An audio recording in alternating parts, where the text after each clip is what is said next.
So hernia ఉంది అని తెలిసిన తర్వాత ఏం చేయాలి, ఏం చేయకూడదు? కొన్ని పనులు మనం రొటీన్ లైఫ్లో చేసే చాలా పనుల వరకు చిన్న హెర్నియాస్ ఉంటే వాటిని చేసుకోవచ్చు. ఉదాహరణకి నార్మల్ క్లాత్స్, లూజ్ క్లాత్స్ వేసుకోవటం, అండ్ నార్మల్ వాకింగ్ చేసుకోవటం, మెట్లు ఎక్కడం, దిగటం, కుర్చీలపై కూర్చోవటం, అండ్ మన రొటీన్ చోర్స్, డైలీ ఇంట్లోనే చేసుకునే పనులు ఇలాంటివి. అదే ఆడవాళ్ళు అయితే వంట చేయటం, వడ్డించటం, లేకపోతే ఇంకా వేరే చిన్న చిన్న పనులు, ఇల్లు సర్దడం లాంటి పనులన్నీ చేసుకోవచ్చు. కానీ అవాయిడ్ చేయవలసిన, అండ్ కార్ డ్రైవింగ్ కూడాను చేసుకోవచ్చు, కానీ చేయకూడని పనులు కొన్ని ఉన్నాయి. అదేంటంటే పొట్టలోన ప్రెషర్ పెరిగే ఏ పని చేయకూడదు. పొట్టలో ఉన్న ప్రెషర్ పెరిగితే ఏమవుతుంది అంటే ఆ ఇంటెస్టైన్స్ ఆ హోల్ ద్వారా బయటకి రావడానికి అవకాశం ఉంటుంది. సో ఏం చేస్తే పొట్టలో ప్రెషర్ పెరుగుతుంది? ఉదాహరణకి దగ్గు, సివియర్గా దగ్గు వస్తుంది అనుకోండి, సో వెంటనే దానికి రెమెడీ కనుక్కోవాలి. అలాగే ముందుకి ఒంగోని చేసే పనులు, ఫార్వర్డ్ బెండింగ్ అప్పుడు పొట్టలోన ప్రెషర్ చాలా ఎక్కువగా పెరుగుతుంది, దానిని అవాయిడ్ చేయాల్సి ఉంటుంది. అండ్ స్క్వాటింగ్ ఎక్సర్సైజెస్ చేయటం కానీ, లేదా ఎక్కువ బరువులు ఎత్తడం, అంటే 5 kgs కన్నా ఎక్కువ బకెట్తో నీళ్ళు ఎత్తడం, పూల కుండీలు ఎత్తడం, చిన్నపిల్లల్ని ఎత్తుకోవడం, ఇలాంటి పనులు యూజువల్లీ అవాయిడ్ చేయాల్సి ఉంటుంది హెర్నియా ఉన్నప్పుడు. అండ్ అంతేకాకుండా కాన్స్టిపేషన్ రాకుండా చూసుకోవాలి. అంటే స్ట్రెయిన్ చేస్తున్నారు అనుకోండి, ఎవరైనా మోషన్ వెళ్ళడానికి బాగా ఇబ్బంది పడుతూ స్ట్రెయిన్ చేస్తున్నారంటే ఇలాంటి వాళ్ళకు కూడాను ఆ హెర్నియా బయటికి వచ్చి కొన్నిసార్లు స్టక్ అయిపోయే అవకాశం ఉంటుంది. అండ్ డ్రైవింగ్, అంటే బైక్ డ్రైవింగ్ కానీ, లేకపోతే రన్నింగ్ ఆర్ హెవీ ఎక్సర్సైజెస్ లాంటివి కూడాను అవాయిడ్ చేయాలి. ఓవరాల్ పొట్ట మీద బరువు పడేవి, కొన్నిసార్లు యోగాసనాలు ఉంటాయి, యోగాసనాల్లోన అబ్డామిన్ ట్విస్టింగ్ ఎక్సర్సైజెస్, లేకపోతే ఫార్వర్డ్ బెండింగ్, సైడ్ బెండింగ్, ఇలాంటివి, ఇవన్నీ కూడాను you are advised against these exercises if you have a hernia. Simple walking is definitely okay. So మీకు ట్రీట్మెంట్ కొన్నాళ్ళు వెయిట్ చేయొచ్చా, లేదా మెడిసిన్స్ సరిపోతుందా, లేదా సర్జరీ అవసరం పడుతుందా అనేది మీ సర్జన్ మాత్రమే డిసైడ్ చేయగలుగుతారు. మార్కెట్లో చాలా రకాల వస్తువులు వస్తున్నాయి, కొన్ని ఏవేవో ప్రోడక్ట్స్ వస్తున్నాయి. హెర్నియా అని ఒక టీ ఉందని, లేకపోతే పాతకాలం రోజుల్లోన లంగోటాలని టైట్గా కట్టుకునే డ్రెస్సెస్ ఇలాంటివి వస్తున్నాయి. దయచేసి అలాంటి అన్సైంటిఫిక్ మెథడ్స్కి ఎటువంటి ఇంట్రెస్ట్ చూపించొద్దు. For a safe treatment of hernia దయచేసి చక్కగా ట్రైన్ అయిన మీ సర్జన్స్ యొక్క అడ్వైస్ తీసుకోండి. యూజువల్లీ చిన్న హెర్నియాస్ అయితే అన్కాంప్లికేటెడ్, అంటే పెయిన్ లేకుండా చిన్న హెర్నియాస్, అందులో ఇందాక మనం అనుకున్నాం కదా రెడ్యూసబుల్, అంటే పడుకుంటే తగ్గిపోయే హెర్నియాస్ ఉన్నాయనుకోండి, వాటికి కొంత టైం తీసుకోవచ్చు. అలాంటి సందర్భంలో hernia repair is not an emergency. ఎలాంటి సందర్భంలో మళ్ళీ ఒకసారి రిపీట్ చేద్దాం. చిన్న హెర్నియాస్ పెయిన్ లేకుండా ఉండి రెడ్యూస్ అయిపోతాయి, పడుకుంటే రెడ్యూస్ అయిపోతున్నాయి అంటే ఇలాంటి సందర్భంలో కొన్నాళ్ళు వెయిట్ చేయొచ్చు. అంటే బరువులు ఎత్తకుండా, ఇందాక మనం మాట్లాడుకున్న జనరల్ మెజర్స్ ఉన్నాయి కదా, ఆ మెజర్స్ అన్ని ఫాలో అవుతూ కొన్నాళ్ళు సర్జరీని పోస్ట్పోన్ చేయొచ్చు.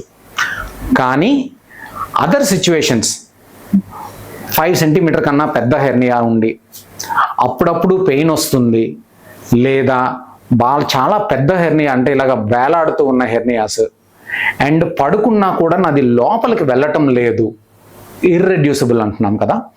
సో ఇర్రెడ్యూసిబుల్ హెర్నియాస్లో it is better to get operated early. అంతేకాకుండా కొన్నిసార్లు వాంతులు అవుతుంటుంది, పేగు బయటకు వచ్చేసిన తర్వాత అది మడత పడిపోతుంటుంది. మడత పడిపోయి మనం తినే ఫుడ్ ఏది దానిని దాటి వెళ్ళదు. This is an emergency. అది ఆ రోజే సర్జరీ చేయాల్సిన పరిస్థితి కొన్నిసార్లు ఏర్పడుతుంది. అంతేకాకుండా కొన్నిసార్లు పేగు బయటికి వచ్చి స్టక్ అయిపోయిన పేగు కుళ్ళిపోతుంది. ఆ కుళ్ళిపోతే it becomes a life threatening emergency. We wish that none of our patients will come to such a situation. We are definitely there to help you in early stages. So ఎప్పుడు మనం surgery చేయాలి, ఎప్పుడు మనం wait చేయొచ్చు అన్న ఈ విషయాలు తెలుసుకున్న తర్వాత ఎప్పుడైనా సర్జరీ అవసరం పడింది అనుకోండి, there are 2 different options to do this surgery. మొదట్లో ఉన్నట్టుగా ఎప్పటి నుంచో సర్జన్స్ చేస్తున్న ఓపెన్ సర్జరీ ఒకటి, రీసెంట్గా డెవలప్ అయిన లాప్రోస్కోపిక్ సర్జరీ ఒకటి. ఓపెన్ సర్జరీలో ఇందాక మనం చూసుకున్నట్టుగా స్కిన్ దగ్గర నుంచి కట్ చేసుకొని ఆ కొవ్వు దగ్గర నుంచి వెళ్ళి ఆ మజిల్స్ వీటిని కట్ చేసి ఆ పేగులని ఈ బయటికి వచ్చిన ఈ పేగుని మళ్ళీ లోపల పెట్టి ఈ డిఫెక్ట్ అంటే ఈ హోల్ని క్లోజ్ చేసి దీనిపైన మెష్ పెట్టడం అనేది జరుగుతుంది. So this is the open hernia repair. So open హెర్నియాలో ఈ స్కిన్ని కట్ చేస్తాం, ఈ ఫ్యాట్ని కట్ చేస్తాం, ఈ మజిల్స్ని కూడాను మళ్ళీ కట్ చేసి ఈ హెర్నియాని లోపలికి పంపించి ఆ హోల్ని క్లోజ్ చేస్తూ ఉంటాం. క్లోజ్ చేసిన తర్వాత దీని మీద మెష్ అనే ఒక సబ్స్టెన్స్ని పెడతాం. మెష్ అనేది ఎందుకు అంటే ఈ మజిల్స్ ఫేషియాకి స్ట్రెంగ్త్ ఇవ్వడమే కాకుండా ఆ హోల్ మళ్ళీ డెవలప్ అవ్వకుండా హెర్నియా మళ్ళీ రాకుండా ప్రివెంట్ చేస్తుంది. So one of the major advances in hernial surgery in the last 20 years is introduction of mesh. అంటే మెష్ ఇంట్రడక్షన్ వలన హెర్నియా రిపేర్ చాలా ఈజీ అయింది అండ్ చాలా సక్సెస్ఫుల్గా అవుతుంది. there are so many other hernia repairs which will come to know later. So అలాగే ఇక్కడ inguinal hernia ఉందనుకోండి, ఇక్కడ ఈ పైనుంచి ఇలాగ మనం స్కిన్, ఫేషియా, ఫ్యాట్, ఫేషియా వీటన్నిటిని కట్ చేసుకొని ఈ బయటికి వచ్చేస్తున్న ఈ పేగుని మళ్ళీ లోపలికి పంపిస్తాం. ఈ డిఫెక్ట్ని, ఈ హోల్ని క్లోజ్ చేసి ఇక్కడ ఒక చక్కటి మెషిన్ పెడతాం. సో దీనివల్ల హెర్నియా మళ్ళీ రాకుండా ఉంటుంది. This is the traditional open repair of hernia.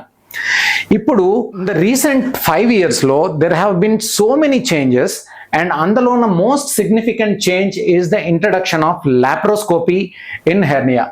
So ఈ లాప్రోస్కోపీ రిపేర్లో ఏం చేస్తామంటే, ఉదాహరణకి ఇక్కడ ప్రీవియస్గా సర్జరీ చేసిన ఈ స్కార్ ఉంది, ఈ స్కార్ నుంచి ఇలాగ బయటకు బల్జ్ అవుతున్న హెర్నియా ఉంది. సో ఈ స్కార్ని కానీ ఈ హెర్నియల్ కాంటెంట్ని కానీ ఇక్కడ దేనిని టచ్ చేయం. దీనికన్నా వేరే ప్లేస్లో నుంచి చిన్న చిన్న హోల్స్ మాత్రమే చేసి అందులోపలికి ఒక కెమెరా, మరికొన్ని ఇన్స్ట్రుమెంట్స్ పంపిస్తాం. ఇన్స్ట్రుమెంట్స్ పంపించి ఆ 5 mm ఇన్స్ట్రుమెంట్స్తోనే ఈ మొత్తం ఈ హోల్ని క్లోజ్ చేయటం, ఒక పెద్ద మెష్ అనేది పెట్టడం అనేది జరుగుతుంది. మెష్ పెట్టి దీన్ని రిపేర్ చేయటం వల్ల ఈ ఆల్రెడీ వీక్గా ఉన్న ఈ మజిల్స్, ఫేషియా మళ్ళీ అస్సలు డిస్టర్బ్ కావు.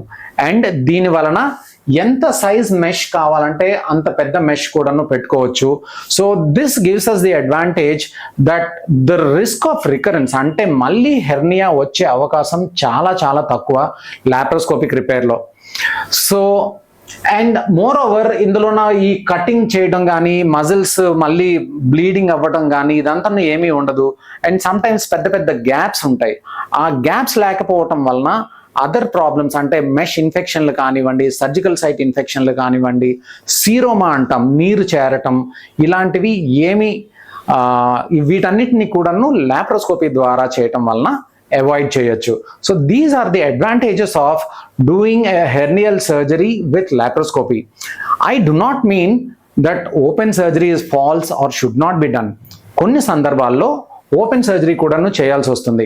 ఉదాహరణకి పేషెంట్ యొక్క హెల్త్ కండిషన్ బాగలేకపోయినా, సివియర్ ఎమర్జెన్సీస్ వచ్చినా, లేకపోతే మెష్ ఇన్ఫెక్ట్ అవుతుంది అనే సిచ్యువేషన్స్ ఉన్నా, అలాంటి సందర్భాల్లోన ఇప్పటికి కూడా open hernia is still the gold standard. లేదా కొన్నిసార్లు పెద్ద పెద్ద డిఫెక్ట్స్ ఉన్నప్పుడు అలాంటి సందర్భాలను కూడాను ఇప్పటికీ ఓపెన్ హెర్నియానే చేస్తుంటాం.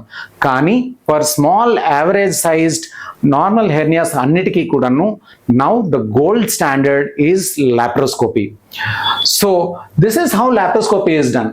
చిన్న చిన్న హోల్స్ మాత్రమే పెట్టి ఈ ఇన్స్ట్రుమెంట్స్ని పొట్టలోనికి పంపించి అక్కడ చేయవలసిన రిపేర్ అంతను అండ్ మెష్ కూడాను ఈ చిన్న హోల్స్ నుంచే పంపించి ప్రాపర్ రీజియన్లోన ఫిక్స్ చేయటం వలన మళ్ళీ లైఫ్ లాంగ్ హెర్నియా అనేది రిపీట్ కాకుండా ఉంటుంది.